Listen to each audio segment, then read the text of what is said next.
What's up mga kaigang? Tayo mga Pinoy, napakahilig natin sa gaming. Kaya nga pag tumitingin tayo ng phone, di ba, tinatanong natin kung maganda ba yung sa gaming. Pero iba kasi talaga yung gaming phone eh. Ang angas ng aesthetic, ang ganda ng design, ang ganda pa ng performance. Yun nga lang, yung mga ganyan nasa 35,000 pesos pataas eh. Pero itong i-unbox natin yon, less than 10k lang.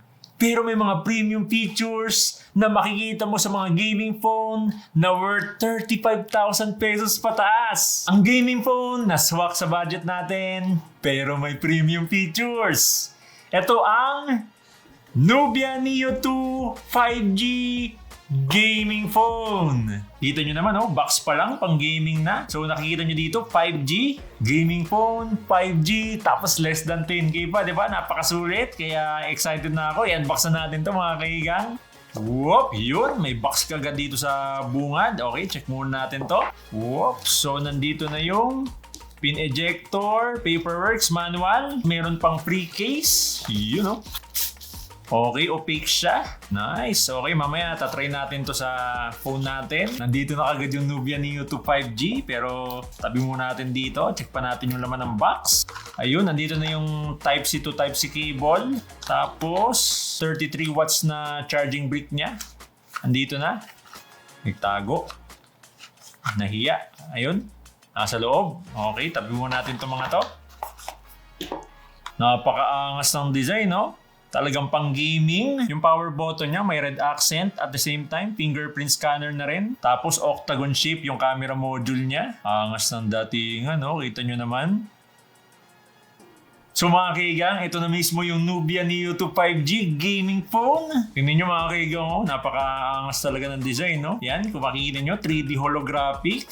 Para talagang totoo. Parang meron talagang pan dito, pero in reality, flat lang yan. Tapos meron din texture yung silver niya. Hindi lang siya basta silver. Pero ito talaga yung nagustuhan ko. Yung design din sa box to eh. Yung pan. Parang totoo. Kita nyo naman Budget gaming phone to mga kaigang. Pero napaka-premium ng feel niya. Kasi glass yung back. Glass yung front. Tapos alloy yung body niya. Yan. Pero yun nga lang mga kaigang. Napaka-dikitin ng fingerprint to. Yan kung makikita nyo. May mga smudge na kagad ng fingerprint natin. So yun, lagi nyo pupunasan to para malinis tingnan. Pero buti may play case na kasama. Try nga natin. Yan. Yun. Ayun kita pa rin naman yung design niya. Pero hindi na yung kasing kintab kanina. Bali opaque yung case niya. Yan, para kita pa rin yung design. Yan, ganda di ba? Bali dito sa left side, makikita natin yung SIM card tray niya. Wala lang tong SD card slot, pero itong tray niya pwedeng dual SIM. Tapos nandito na rin yung volume button. Dito naman sa right side, itong feature na to usually sa mga mamahaling gaming phone lang natin nakikita. Yan, yung dual shoulder triggers, magkabilaan siya. Left and right. So yan, parang may additional buttons ka for gaming. Tapos iba yung texture niya. Talagang makakapa mo pag maglalaro ka. So mamaya papakita natin kung paano set up to, Tapos yan, nandito na rin yung power button niya na may red accent. Talagang pang gaming yung aesthetic, Dito naman sa top yan, makikita natin yung microphone. Meron din dito sa ilalim, yan. Tapos nandito na rin yung Type-C port, tsaka yung speaker niya. Yun nga lang, wala lang tong headphone jack. Sana nilagay nila dito, Sayang kasi yung space So ito na yung screen niya mga kaigang. Tapos nandito yung 8 megapixel na punch hole camera niya. Tapos meron na rin tong dynamic island, parang sa iPhone. Kita nyo naman, Meron na rin tong pre-installed na screen protector. Tapos glass yung screen niya na naka 1080 by 2400 IPS LCD. Maki, bakit hindi pa ginawang AMOLED? Para sa akin kasi, mas gusto ko LCD para makaiwas din sa screen burns at iba't ibang issue ng mga AMOLED screen ngayon. Lalo na to, gaming phone. Kaya expected na mas babad yung screen natin dito. Pero pag naka-IPS LCD tayo, less issue at mas mahaba yung lifespan. Yung isa pa sa nagustuhan ko dito, naka 120Hz screen refresh rate na siya. Hindi nyo ma-appreciate masyado dito sa video, pero sa personal yan, napaka-smooth nyo. Less eye strain kasi ito sa gaming Tapos para mas enjoyable yung gaming experience natin, naka dual stereo speakers na to. DTS-X yan, magkabilaan. So meron na to speakers dito sa taas, tapos meron dito sa baba, yung nakita nyo kanina. Sa mga hindi familiar, yung DTS-X equivalent sa Dolby. Pero sabi ng iba, mas maganda pa daw to sa Dolby. So another premium feature na naman to.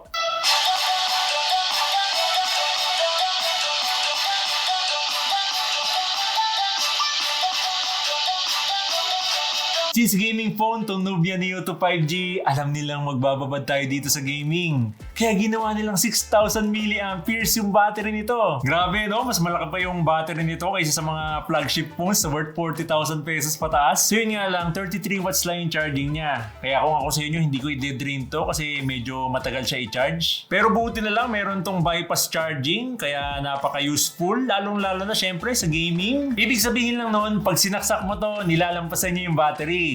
Pina-power up niya lang yung phone, so less stress sa battery at hindi nagkokos ng heat. Tapos mayroon na rin tong 256GB internal storage. Tapos parang naka-Galaxy S22 Ultra ka na dito kasi naka-UFS 3.1 na. So mas mabilis mag-load yung files at apps natin. So para mas smooth yung gaming experience natin, pwede mo din extend yung RAM nito ng up to 20GB. Extra boost para sa performance. Powered by Unisoc T820 na to, pero alam ko hindi kayo masyadong familiar doon, pero 40% na mas mabilis to kaysa sa Helio G99. Okay mga kaigang, check naman natin tong game optimizer niya, itong GameSpace 2.0, yan, tap lang natin. You know? Yung maganda dito sa GameSpace 2.0, pwede mong i-set up yung gusto mong performance sa mga games individually. Yan, for example, dito sa Mobile Legends, yan, tap natin. Tapos punta tayo dito sa settings. Yan, makikita natin dito, performance. May mga tatlong option ka dito. Eco, Balance, tsaka Rise. Yung pinakamataas na gaming performance niya. Tapos yan, nakikita natin yung frequency ng CPU tsaka GPU in real time. Pero this time, sa ML, tatry natin. Naka-set up siya sa Rise. Yan. Tapos yan, pag in-game tayo, swipe lang tayo dito sa side. Yan, magpapakita na yung GameSpace 2.0 menu niya. So dito pwede din natin palitan yung performance niya, yan, Eco, Balance, Rise. Tapos pag tinap natin tong info, yan, may floating bar dito. So andito yung frame rate natin, yung speed, yung data speed, tsaka yung battery, nandito na, pati yung oras, yung time. Yan, pwede nyo naman ilipat dito sa sides para hindi kayo maasiwa. Yan. Pag isi-set up nyo naman yung dual shoulder trigger niya, ganun din. So same lang din, mag-swipe lang kayo dito sa gilid, yan. Tapos punta kayo dito sa trigger. On natin. Yun. Tapos yan dito makikita natin yung left naka-single tap. Tapos yung right naka-single tap din. Pero pwede kayong mag-assign kung ano yung preference nyo yan. Single tap, long press, rapid fire, motion sensing. Pero dito sa sample natin, gawin lang muna natin single tap yung left and right. So yan gagawin nyo, i-align nyo lang yung left trigger sa button nyo dito sa game yan. Tapos yung right dito. So, depende sa preference nyo, ano, yan, naka-set up na, oh. Okay, back tayo. You know, gumagana na siya. So, may haptic siya pag tinatap mo yung shoulder trigger. Ganda, oh. Talagang mararamdaman mo. Ang ganda ng vibration niya, yung haptic, oh. Napaka-responsive. So, ito na yung pinaka-exciting part mga kaigang. Since gaming phone tong Nubia Neo 2 5G, itest na natin to sa games. Ito sa ML, kayang-kaya. Kahit naka-ultra settings. Napaka-stable, no lag. Napaka-optimize ng Mobile Legends dito sa Nubia Neo 2 5G. Kaya kung Mobile Legends yung madalas mong laruin, sobrang sulit itong gaming phone na to sa'yo.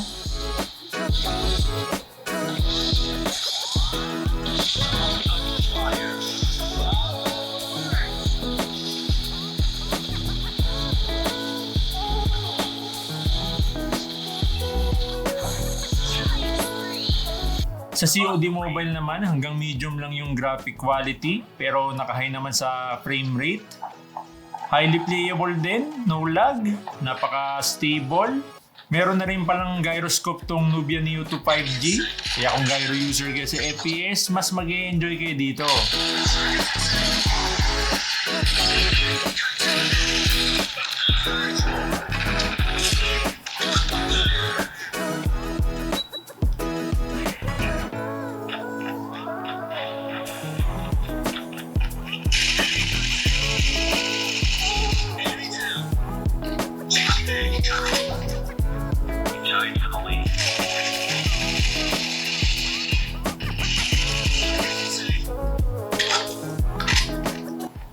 Sa Farlight naman, pinaka the best na settings pag naka HD yung graphics. High yung frame rate at medium yung resolution. The rest wag nyo nagalawin. Highly playable pa rin since mabilis ng 40% sa Helio G99 tong processor ng Nubia Neo 2 5G.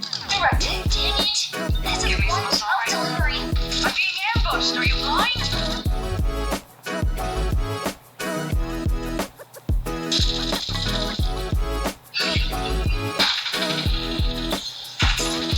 Reloading ammo.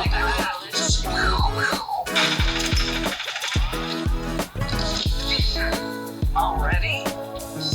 Dito sa Warzone, hindi talaga ako nag-expect na highly playable pa rin dito sa Nubia Neo 2 5G. Kala ko mag-i-stutter na or maglalag. Kasi napaka-demanding ng game na to. Pero okay pa rin naman. Di nga lang masyadong detailed or sharp yung graphics kung mapapansin nyo. Pero highly playable pa rin siya dito.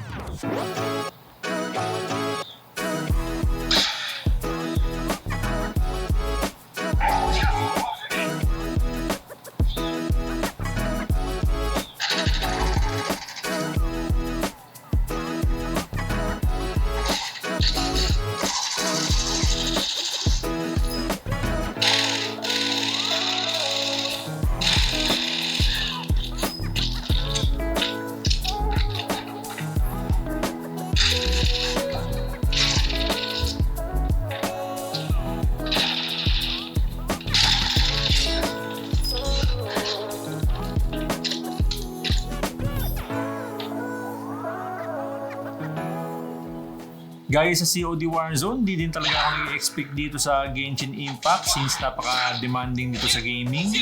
Pero highly playable pa rin dito kahit minimal settings lang. Ganda ng performance itong Nubia Neo 2 5G sa mga graphic demanding games gaya itong Genshin, no?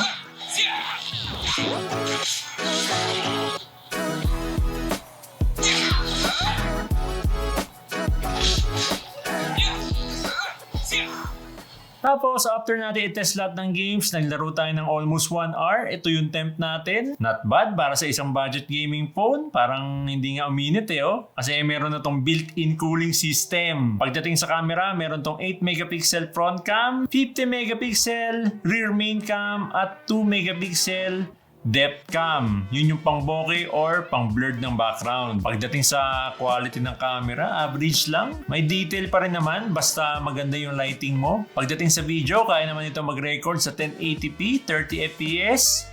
Wala nga lang image stabilization. Pero yun nga, average lang din kahit sa video. Pero common naman talaga yan sa mga gaming phone kasi hindi talaga sila nakafocus sa camera quality. Kahit nga yung mga high-end na gaming phone na worth 35,000 pesos pataas, ganun din Obviously, talagang for gaming talaga yung strength nitong Nubia Neo 2 5G. Napaka-solid na gaming phone nitong Nubia Neo 2 5G based sa price range niya at performance. May bypass charging, 6,000 mAh battery, 120Hz screen refresh rate, premium build and design, at may dual shoulder triggers pa for less than 10,000 lang. Huwag niyong kalimutan i-follow yung social media sites ng Nubia. Nasa pin comment o description lang natin sa baba. So kayo mga kaigang, anong lalaroin yung game dito sa Nubia Neo 2 5G? Comment down below!